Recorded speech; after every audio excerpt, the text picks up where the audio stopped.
back to Diski Mzansi, guys. Don't forget to subscribe to grow this channel and reach 1,000 subs.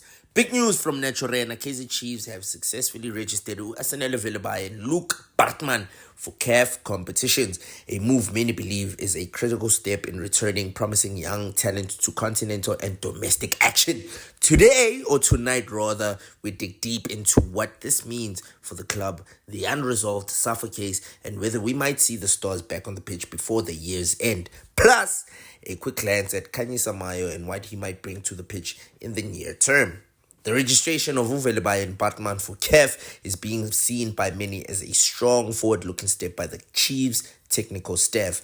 Bringing in young, dynamic players into the mix is part of the club's stated ambition to freshen the squad, boost competition for places, and inject more energy, especially in the attacking and creative zones. Velebayi's addition was confirmed earlier this season by Chiefs' own channels. He signed a long-term deal after his status was resolved in a dispute involving the Premier Soccer League and Cape Town Spurs, which left him as a free agent. Baartman, still a younger prospect, is seen as a developmental investment, someone the technical team would still like to integrate gradually but also showcase when possible. Registering them for the CAF signals that Chiefs see them not merely as future options but as players they want eligible for continental competition, potentially as alternatives or cover, even if not immediate starters. It doesn't matter really. Yet this rosy picture comes with a caveat. The unresolved case with SAFA still looms in the background. While public details are limited, reports indicate that the dispute surrounding Velebayi's move and associated contracts had to go through regulatory adjudication, which is what allowed him to eventually be ruled as a free agent and join the gold and black. Now, what remains unclear is whether there are residual appeals, compensation, or formal filings that might still need finalization. Should any issue resurface, it could delay full integration, limit match eligibility, or introduce administrative risk.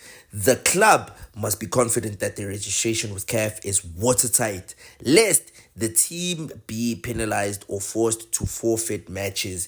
Inside the technical ranks, sources say there is urgency and optimism. The staff are eager to get these young bulls onto the field to match or to build match fitness and allow them to gain real exposure, but they're also proceeding with caution, ensuring compliance and avoiding regulatory pitfalls. Switching focus to Khanyisa Mayo. Since joining Kaizer Chiefs on loan, Mayo has generated interest as a forward option, but whether he is CAF eligible just yet is still murky. Some sources suggest Mayo may not have been registered in time before August the 31st CAF registration deadline, which would delay his participation in the early CAF rounds. In fact, assistant coach Kaze recently confirmed that Mayo, along with Umabo and Ighodaro, would not be available for selection in upcoming CAF matches, likely due to timing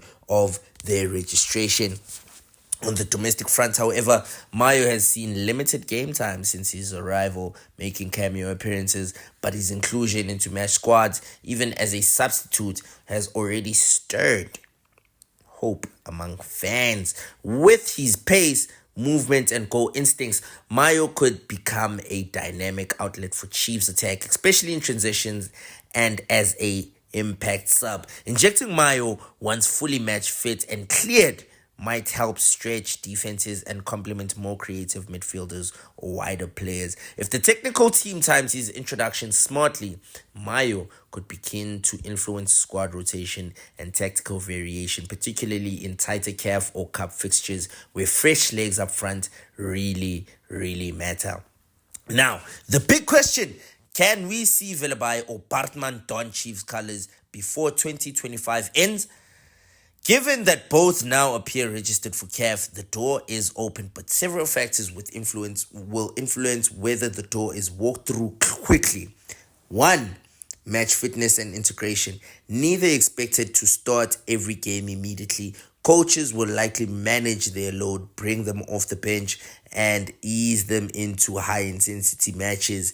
Depth of competition. Chiefs already have established attacking and midfield options. Breaking into the regular starting 11 will be challenging, especially in mid-season.